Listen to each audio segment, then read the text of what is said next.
इस वीडियो में हम देखेंगे कि कैसे औरंगजेब ने क्रूरता की सारी हदें पार कर दी और छत्रपति संभाजी महाराज की जुबान और आंखें बेरहमी से निकाल दी।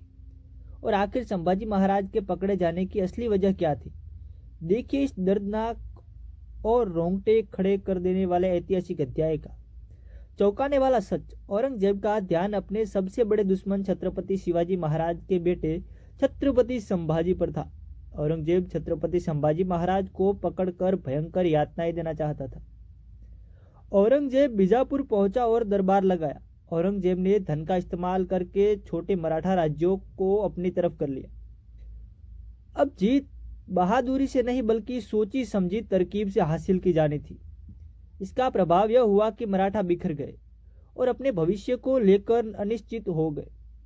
अब औरंगजेब ने छत्रपति संभाजी महाराज को पकड़ने की योजना पर काम करना शुरू किया। उसने चेतावनी दी कि छत्रपति संभाजी महाराज को रायगढ़, राजगढ़ और पन्हाला जैसे किलों के बीच लगातार स्थान बदलते रहते हैं।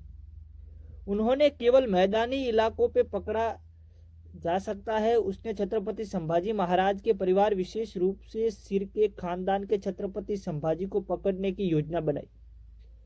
औरंगजेब ने छत्रपति संभाजी महाराज और कालच के बीच गहरे बंधनों को उनकी कमजोरी माना और इस मौके का फायदा उठाने की रणनीति तैयार की। मुगल सम्राट ने मुकर्रम खान को कोल्हापुर तैनात किया, जिससे वह पन्हाला के पास छत्रपति संभाजी महाराज को पकड़ के सके। साथ ही मुगल बेस को अहमदनगर शिफ्ट करने की योजना बनाई।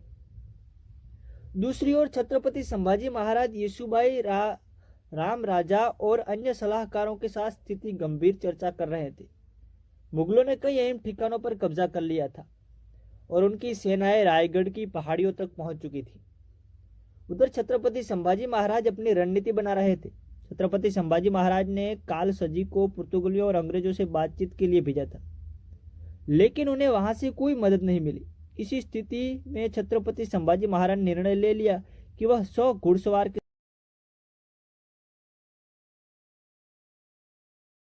के साथ पन्हाला जाएंगे। उन्हें पता था कि बड़ी सेना ले जाने से मुगलों का ध्यान आकर्षित होगा, जिससे उनकी योजना विफल हो सकती थी। छत्रपति संभाजी महाराज पन्हाला के लिए रवाना हुए, यह जाने बिना कि मुकर्रम खान कोल्हापुर पहुंच चुका है। मुकर्रम ने अपने जासूस रायगढ़, पन्हाला और आसपास के इलाकों में फैला दिए थे, ताकि छत्रपति संभाजी महाराज को गंजिया वेल्लोर की ओर बढ़ने पर गिरा जा सके। छत्रपति संभाजी महाराज की पन्हाला तक की यात्रा बिना किसी बाधा के पूरी हुई। यहाँ उन्होंने कालच को बचाया। छत्रपति संभाजी महाराज ने सोलबाई देवी जे के मंदिर जाने की योजना बनाई। कोंकण के सामंत भी मुगलों के अधीन हो गए थे। पुर्तगाली इस संघर्ष को और कठिन बना रहे थे। घटते संसाधन और बढ़ते खर्च छत्रपति संभाजी महाराज के सामने बड़ी चुनौती थी।